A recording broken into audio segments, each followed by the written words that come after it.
తిరుపతి ప్రసాదం. తిరుపతి ప్రసాదమా?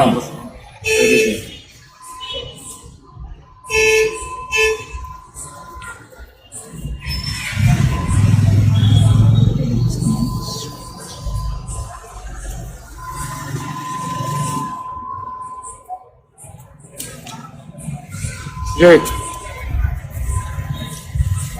కాదండి.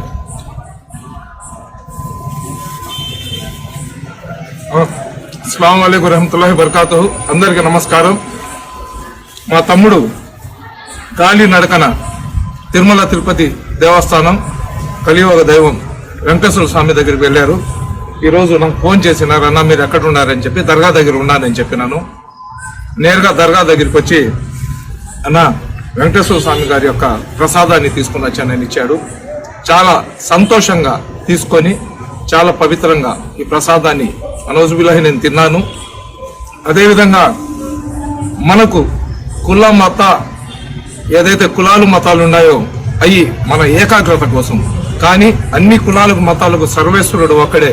హిందూ అయినా, ముస్లిం అయినా, క్రైస్తవులైనా ఎవరైనా సరే ఆ సర్వేశ్వరుడు చూపించిన మార్గంలో నడవాలా. అదేవిధంగా ఎవరు ఎదుటి మనిషిని ద్వేషించండి లేదా ఎదుటి మనిషిని హింసించండి అని ఏ ధర్మం కూడా చెప్పదు. ఏ ధర్మం చెప్పినా కానీ మనిషిని మనిషిలాగా ప్రేమించమని చెప్తుంది. కాబట్టి ఏదైతే ఈ పవిత్రమైన ప్రసాదం ఉందో ఈ ప్రసాదాన్ని మా ఇంటికి కూడా నేను తీసుకుని వెళ్తున్నాను. కాబట్టి సోదరులారా, దయచేసి మీకు వీలైతే ఒక మనిషికి లేదా ఒక వ్యక్తికి సహాయం చేయండి, లేదా మీ ధర్మాన్ని మీరు పాటించండి. కానీ ఇతరుల ధర్మాలను కించపరిచి అవమానపరిచి హిందూ ముస్లింలను ఇప్పుడు భారతదేశం ఉన్న పరిస్థితుల్లో హిందువుల ముస్లింల మధ్య లేదా హిందూ ముస్లిం క్రైస్తవుల మధ్య భేదాభిప్రాయాలు సృష్టించి దేశాన్ని మడుకు నాశనం చేయమాకండి. నేను చెప్తున్నాను, మీకు చాలా అపోహలు ఉంటాయి. ముస్లింలు ఏంటంటే జై శ్రీరామ్ అని చెప్పరని, ఒక దర్గాలో నిలబడి నేను చెప్తున్నా జై శ్రీరామ్ అని.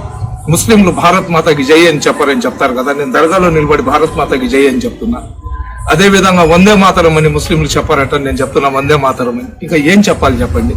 దయచేసి మా పూర్వీకులు మా పెద్దలు ఏ విధంగా అన్న తమ్ములాగా కలిసిమెలిసి జీవించారు, అదే విధంగా మేమందరం కూడా కలిసిమెలిసి జీవిద్దాం. మా టైం అయిపోయింది.